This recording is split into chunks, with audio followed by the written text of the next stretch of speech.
Tutorial, you'll learn how to install and configure the Passbolt password manager on AlmaLinux.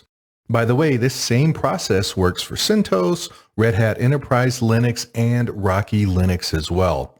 Passbolt is an open source password manager designed for team collaboration. You can use Passbolt to securely generate, store, manage, and monitor your team credentials.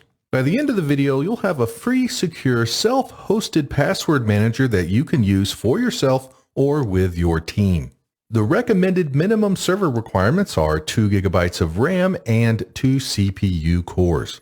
Also, if you would like Passbolt to send email notifications, then you'll need an SMTP server. And finally, you'll need to have NTP configured to avoid any issues with GNU-PG authentication. Here I'm logged into an AlmaLinux server. The first thing we want to do is make sure that the system is up to date, and we can do that with DNF upgrade. We're going to use wget to download an installation script, so let's check to see if it's installed on our system. Sometimes it's not.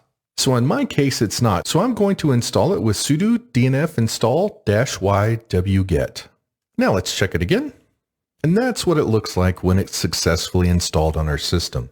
Now let's use the wget command to download the script that will add the Passbolt package repository. Now let's download the text file that contains the SHA-512 sum for the Passbolt repo setup script. Next, let's ensure that the script is valid and has the proper checksum. If the SHA sum or checksum is correct, what will happen is that the sudo bash command will get executed and the Passbolt repo setup.ce.sh script will be executed. If for some reason the checksum fails, then the script will be removed from the system and you'll have to download it again. Okay, this command will take a minute or two to run.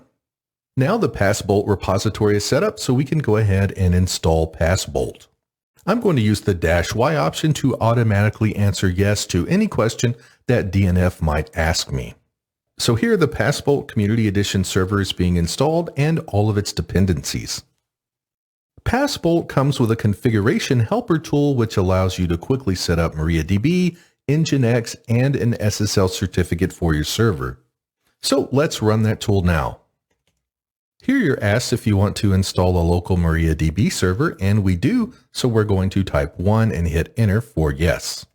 Now we're getting asked for a password for the database root user, and for this simple demonstration, I'm just going to use the unsecure password of password, Password, and I'm going to hit enter. Again, I'll verify that. Of course, in production, you would use long and secure passwords, but for this demonstration and to keep things simple, I'm just using simple passwords. Now we'll need a Passbolt database username, and I'm going to use Passbolt user. And for this, I'll use Passbolt pass. Again, verifying it. And finally, we need a name for the Passbolt database, and I'm going to use Passbolt DB. If you're running on a virtual environment such as a virtual machine or an instance in the cloud, you'll most likely see this message. It's asking if we want to install HavagD. HavagD allows GNU-PG to generate a key faster. By the way, Havage stands for Hardware Volatile Entropy Gathering and Expansion, and of course, HavagD is the Hardware Volatile Entropy Gathering and Expansion daemon. Again, if you're in a virtualized environment, you'll see this prompt, so type 1 and hit enter. Now you'll be asked to enter a host name. Here, enter your fully qualified domain name if you have one. The name you provide here will be used as the server name for Nginx and as the domain name used to register a free SSL certificate with Let's Encrypt. I'll be using passbolt-demo.linuxtrainingacademy.com since that's under my control, but of course remember to use your server name or your IP address. Here we'll let Passbolt do the configuration for SSL, so we'll choose the auto option, which is 2, and hit enter. Go ahead and enter in your email address.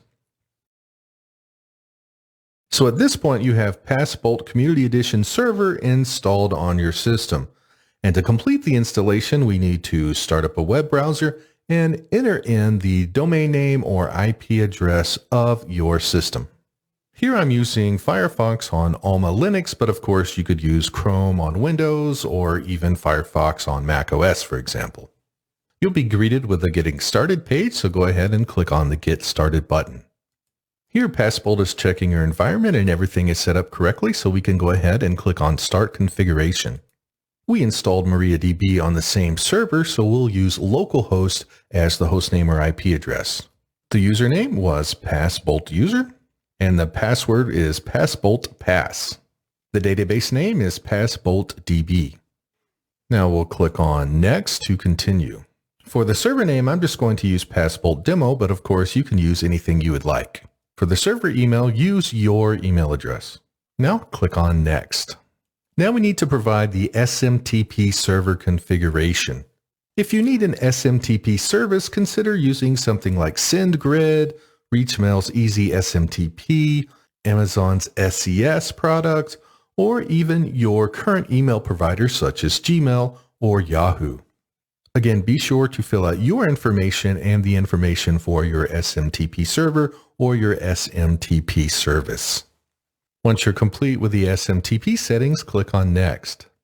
The first Passbolt account you create is going to be the admin user for Passbolt, so go ahead and fill out your information here. Once you've finished, click on Next.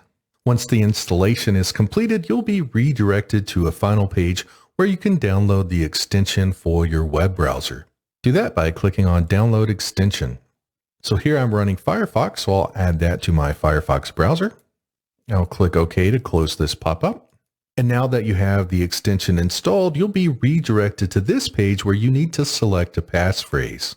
This password is very important and should be very secure. This is the only passphrase you'll need to remember going forward if you store all your passwords in Passbolt. You can think of this as the gatekeeper password to all of your other passwords. Now, choose wisely as it says here on the screen.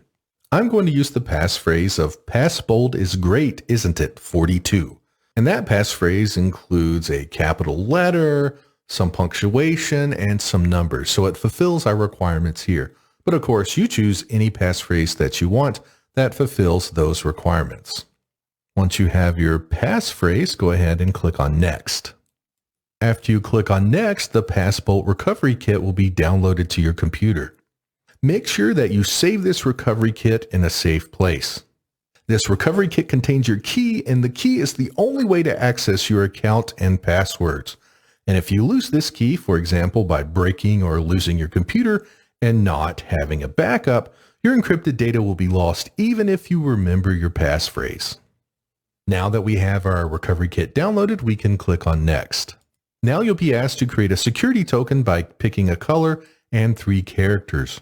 This token is a secondary security mechanism that helps you to mitigate against phishing attacks. Each time you're performing a sensitive operation on Passbolt, you'll see this token. So if you see something different, you know it's not your Passbolt instance.